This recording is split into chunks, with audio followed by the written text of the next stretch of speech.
Welcome to Twisted Gaming.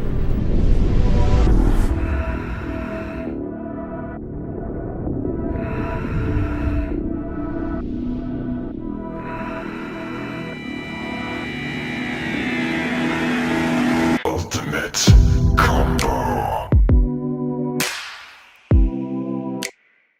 Welcome back everyone to Twisted Gaming TV. Glad you're here.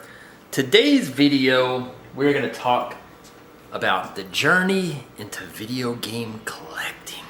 Ooh, that's exciting, huh? So, first things you need to understand is, what are you going to collect?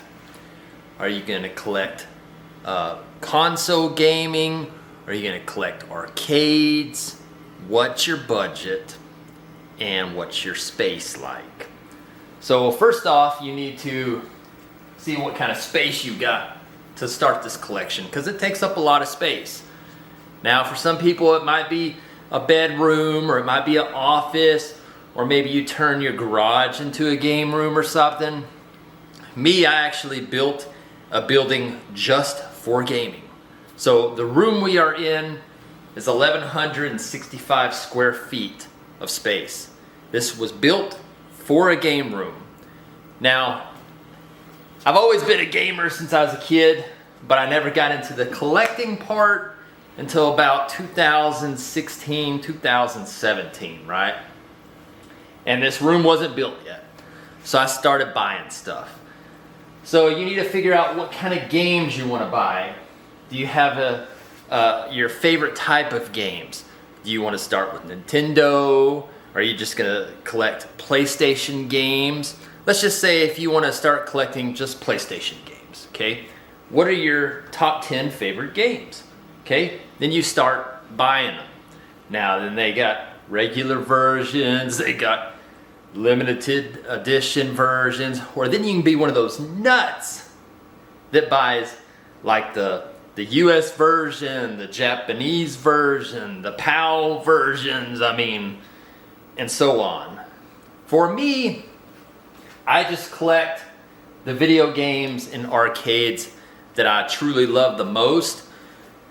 Now, there's a lot of collectors out there that'll have complete Super Nintendo collections, complete GameCube collections, and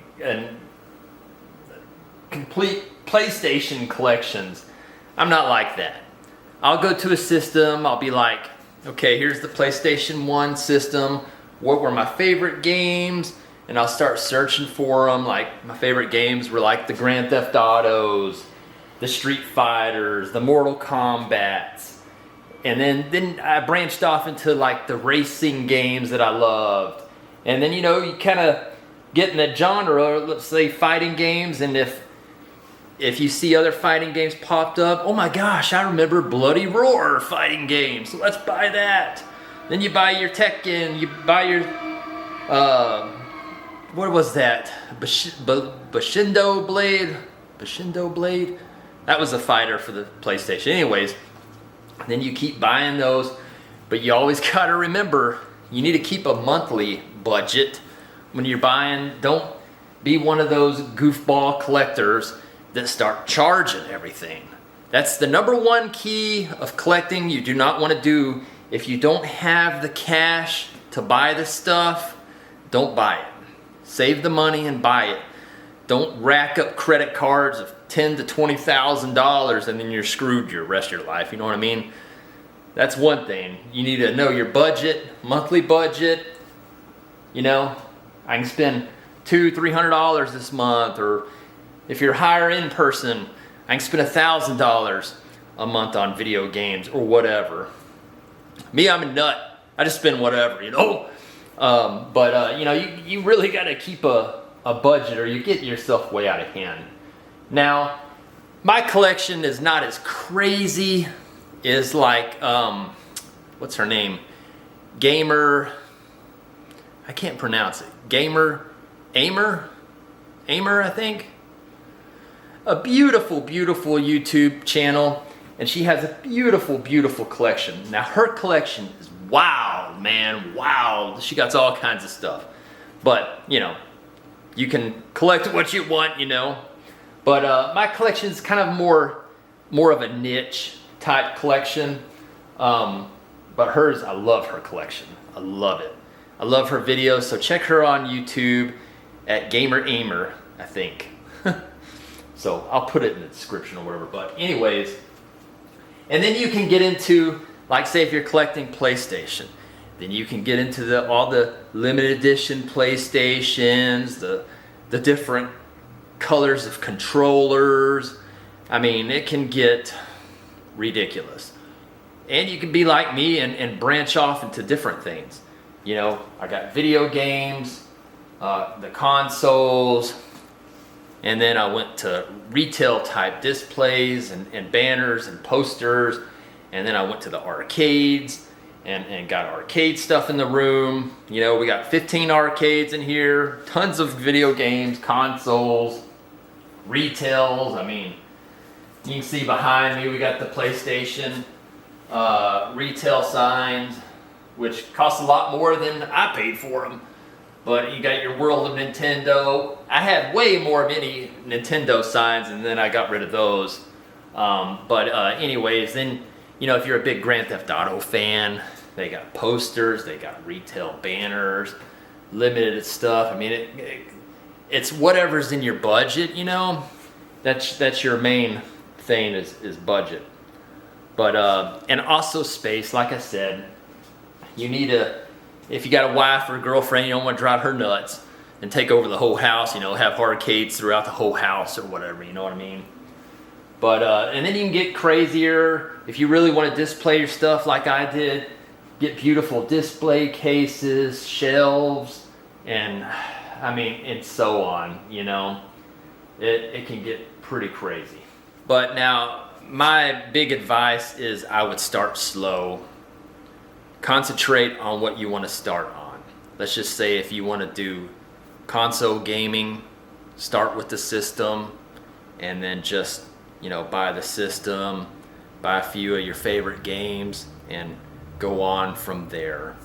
If you want to be one of those wild ones and try to get whole collections of them, good luck, because that's a lot of mess and a lot of money that you might not want to spend later. Because most of the stuff will become shelf collectors, because trust me, if you have 20,000 games on the shelf, you're not going to play them. Come on. You think I play all these games on the shelves? No. I stick to my niche on games I love and stuff or whatever. And then, like, say if you want to be a little cheaper and you want like the whole Nintendo or the whole Super Nintendo game collection, just buy the system, get an EverDrive cart that has all the Nintendo 64 games or all the Super Nintendo games on one cart, and you don't ever have to switch them out, you know. I have one of those for the N64 that just stays in there. And then, you know, for the display of the nostalgia, then I got the physical Super Nintendo and Nintendo 64 games that are my favorite and stuff, you know what I mean? But the EverDrives are amazing just to stick in there, and if you want to play without switching and all that mess. But yeah, video game collecting can get out of hand. Like I said, I started around 2017, 2018, and it's grown very quickly. I'm going to add another display case in here too, a bigger one for more stuff to put in there. But you know, I mean, you can get wild on stuff. I mean, you know, just like Grand Theft Auto stuff, you can start collecting like stuff like the volleyball from like Bully. You know, you can really get into it. I have the San Andreas basketball and Vice City beach ball and all that. And then you can get to knicky-knack stuff like the plushes and all that messes. But the main thing is you need to have a budget. You need to know your space. You need to know what direction you are going into collecting, and keep it slow and straightforward at first. And if you want to go nuts later, then fine. But you know, I would stick to, you know, get a few systems, start buying a few games of what you like the best, get those out of the way, and then start going after other games that you like or you want to try out or you want. But yeah, it can get very pricey very quickly if you're not careful and way out of hand. But it's fun to collect these things from your childhood.